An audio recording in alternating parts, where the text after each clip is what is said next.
Welcome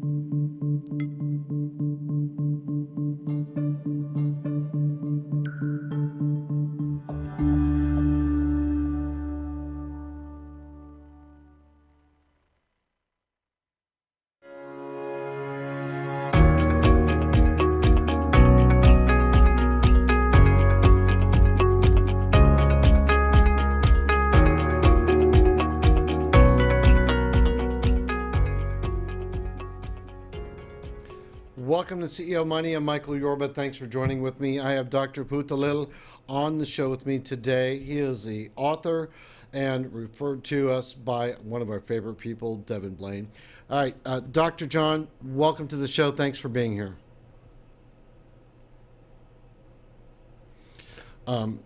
Dr. John, give us some background on yourself and wanted to know what you're doing because this is November. It's National Diabetes Month.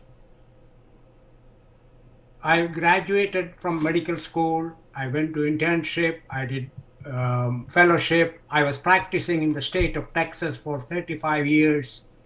And I got interested in the management of type 2 diabetes. Later on, I got interested in cancer when I was diagnosed with it. And I studied the physiology of hunger and satiation, type 2 diabetes. And I published 3 books. One, Eat, Chew, Live, regarding how to prevent type 2 diabetes. The second one, Diabetes, the Real Cause and Right Cure, how this is 8 steps to reverse type 2 diabetes. And the third one, Surviving Cancer. Okay. This is a $327 billion problem in the United States. There are more people coming down with diabetes than most people imagine, let alone the growth rate of this disease that's taking over America. Talk to me about the real causes of diabetes and some of the steps that people are taking to alleviate the problem of diabetes with themselves, but what Americans can do across the country or around the world to work on curing the disease. Well, since you are coming from the business angle, let me first talk about, if I may, about the cost of diabetic care that you correctly mentioned, and how we can immediately reduce some of the costs, because the healthcare cost is affecting everybody. We are all paying for it, either through our insurance or through our taxes. So if we can immediately reduce some cost, I would like to address that first, and then we can go on to the physiology of diabetes and what individuals can do to control it. Is that okay? Yes, please. Now, as a general rule, we monitor programs, whether in business or in medicine, to find problems and or add value. When we don't find a benefit, we stop the monitoring program so that we can save time and money.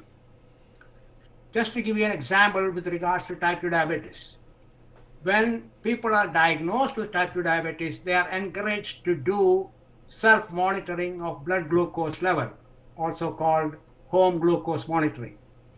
On an average, it costs $700 per person per year. With 33 million people currently diagnosed with type 2 diabetes and 80 million pre-diabetics, if we consider just half of the diagnosed people, that is 16.5 million, times $700 per year, each year we are spending about $10 billion, upwards of $10 billion on this program of testing your own blood to identify the blood sugar value. What do we get for it? There is no evidence to suggest this program of testing oneself and identifying the value of blood glucose at any time has caused any benefit, such as improves the quality of life, increases the lifespan, or reduces the incidence of complications in type 2 diabetes. In other words, right now, we can save $10 billion year after year by stopping payment for this procedure, which of no practical value. In fact, it may improve the quality of life of some people because they get anxious when they see the blood test result higher than they expected. In addition, some people I have seen myself increasing the dose of insulin because the blood test value was higher than they thought, or they thought they can control their A1C better with insulin injections. This, in my view, is not an appropriate way of treating type 2 diabetes.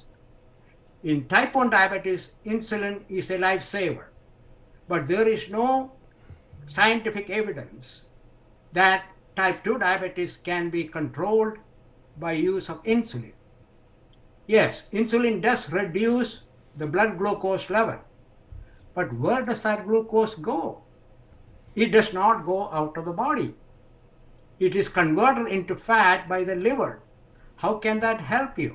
It can only add to fat in your blood, blockage of arteries, and complications such as heart attack, stroke, kidney problems, and the rest.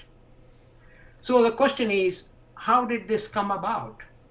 And I'm sure, Michael, you have heard the theory insulin resistance. Is that so? Yes. Have you any idea what that means? No. No. If I bring you food right now, and if you refuse the food, are you resisting feeding? Can I say that? Sure, go ahead. Will that be correct? Let me drive to the heart of this before we run out of time.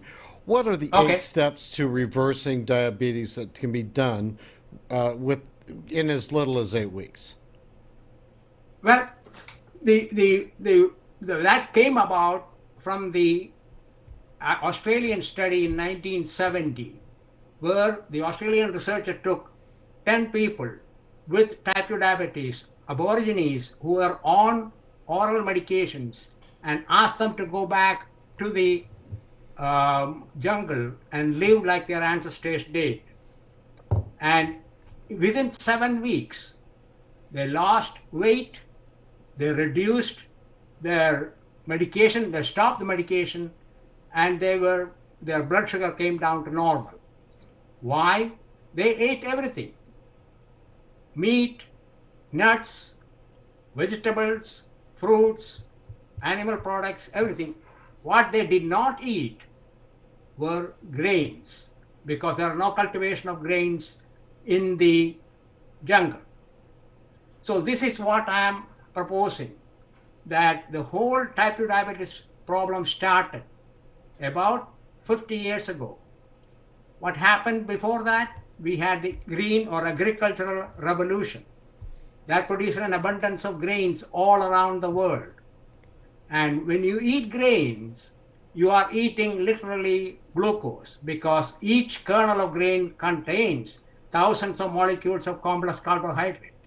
Each molecule of complex carbohydrate contains up to 200,000 molecules of glucose. So if we can cut down the food that will be absorbed into the body as glucose, you can immediately lower your blood sugar. So this is the number one idea or suggestion I am making. Try that for about 2 months. You will see for yourself. Then look in nature. Are there any foods that an adult human can consume without chewing? None, unless you consider honey. So most of the foods are processed foods now we consume. They require very little chewing. When you stop chewing, you swallow each bite of food that you take in. So you are consuming faster, and because you consume faster, you eat more. That's a problem. We are not eating enough vegetables. We are not exercising enough. All the standard things that you have to do to maintain your health, you have to do that one by one. Then you are in charge of your health. You cannot depend on a medication, because when you take a medication like insulin, it does drive the blood glucose level down, but it does not save you from complications because that sugar is not going out of the body. We are spending, by the year 2030, we will be spending $1.7 billion a day because of diabetes and related health problems. No country can afford that. We cannot afford it. Medicare will go bankrupt unless we control this problem. As I said, insulin resistance is a concept that was proposed because there was insulin and glucose at the same time in the body. And they said the body, or especially the muscle cells, are not responding to insulin. But they twisted it and said the muscle is resisting insulin. But the point is, muscles are working even when you are diagnosed with type 2 diabetes. You can run, you can play, you can jog, you can play athletic without any problem. That means muscles are generating energy from a different source, just like a hybrid car that can run on gasoline or electricity. Muscles can run on glucose or fatty acid. If there are excess fatty acids in the blood, muscles automatically switch to fatty acid burning. And that is what is leaving glucose in the blood even when insulin is around. So it is not an insulin resistance problem. It is a problem of overnutrition with excess fatty acids and muscle switching to fatty acid burning, leaving glucose in the blood. That is the real problem. We have to reduce the total amount of energy intake to what you can burn between the meals. If you eat more in one meal, and if you don't burn the energy, it will be stored as fat. This is why weight gain in relation to your fat storage capacity. For example, take a young woman with no family history of diabetes, no previous history of diabetes, becoming pregnant and developing gestational diabetes in 8 weeks. Why did that happen if she had no family history or previous history? It is because she was eating enough, encouraged by friends and family, for 2 people, so to speak, and she filled up her fat storage capacity, and the fatty acids are elevated in the blood. Her muscles switch to fatty acid burning, leaving glucose in the blood. So this is what is causing the gestational diabetes. After delivery, when she loses weight, she has emptied the fat cells. The glucose can be stored as fat, and blood glucose level goes down, and she is free of type 2 diabetes. The same thing can happen if she gains the same amount of weight later on in her life.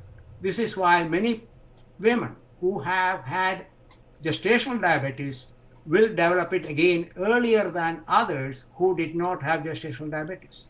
This also explains why some people who may be 100 pounds overweight but still have normal blood sugar, because they can store their fat outside the blood. And some lean people or young people, when they fill up their fat storage capacity, they can become diabetic, even though they may not be considered obese based on standard weight tables. What you are inheriting is your fat storage capacity. There is no gene, no type 2 diabetic gene. But if you fill up your fat storage capacity, then your muscles can switch to fatty acid burning and you can develop type 2 diabetes. So if you want to avoid type 2 diabetes, yes, you have to reduce your total energy intake. But in the modern day diet, in the developed countries, 50% of the daily energy intake comes from grains and grain-based, grain flour foods. In developing countries, it is 70% of the daily energy intake. And this is what is driving the type 2 diabetes around the world, not only in developing countries, but also in developed countries. All of this is in your book, Dr. John. Dr. John, yes. Is all of this in your book, Diabetes, the Real Cause and the Right Cure? Yes, it is. Great. I want to thank you so much for being a guest on our show. I really appreciate the time that you spent with our audience and myself. drjohnonhealth.com is my website. Beautiful. Thank you, Dr. John. Thank you. You're welcome. You've been watching CEO Money with Michael Yorba. Thanks for joining with us. Like us on Facebook, follow us on Twitter, and don't forget to download our new app on iOS and Android, CEO Money.